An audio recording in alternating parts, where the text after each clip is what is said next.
Where do you see more so like overall from an entire real estate industry perspective, AI changing? It's hard to give you an answer to that question because we're still at an early stage. So, for the moment, the biggest implementation of artificial intelligence in real estate has been primarily in the leasing, and creating chatbots for leasing. And that area is pretty advanced and is quite impressive.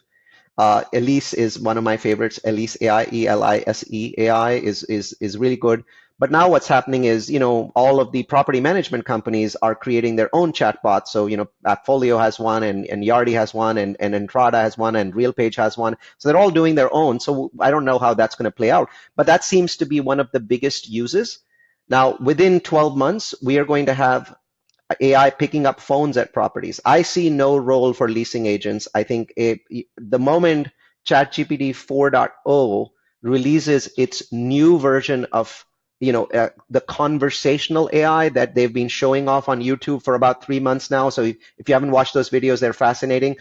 The moment conversational AI becomes available as an API, as an application programming interface for other people to program it and extend it, basically the same people that are using that chatbot are going to take that audio portion and say, hey, we're going to pick up your phones.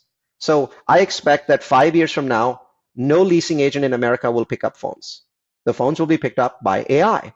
We're not there yet because this stuff is going to take several years to develop, but it's not going to take 5 years to develop. In 2 years, all of my properties, the phones will be picked up by AI. AI will have a conversation. It'll talk. It'll say I'm an AI, but it'll do a much better job of talking with you than any leasing agent, and it'll do it 24 hours a day.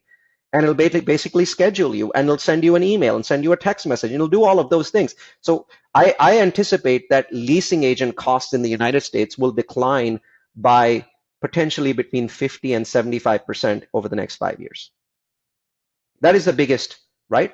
Obviously, we can talk about money raising, and you guys saw me present in front of what 1,500 people about how I'm using technology for money raising. So most people that go to fund launch are looking to raise money. So I showed you how to do that. But now we're talking about systems and processes, and now I'm talking about, okay, how do we use it for leasing?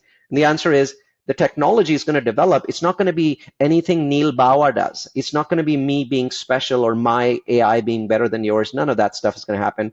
I'm just going to use the tools faster and better than people, and then I'm going to make sure I enforce them. So my AI will be different from your AI only in that I will conduct audits using human beings who are calling from the Philippines to make sure that the AI is doing its job. And the AI is not saying random stupid things, which AI tends to do if you're not careful.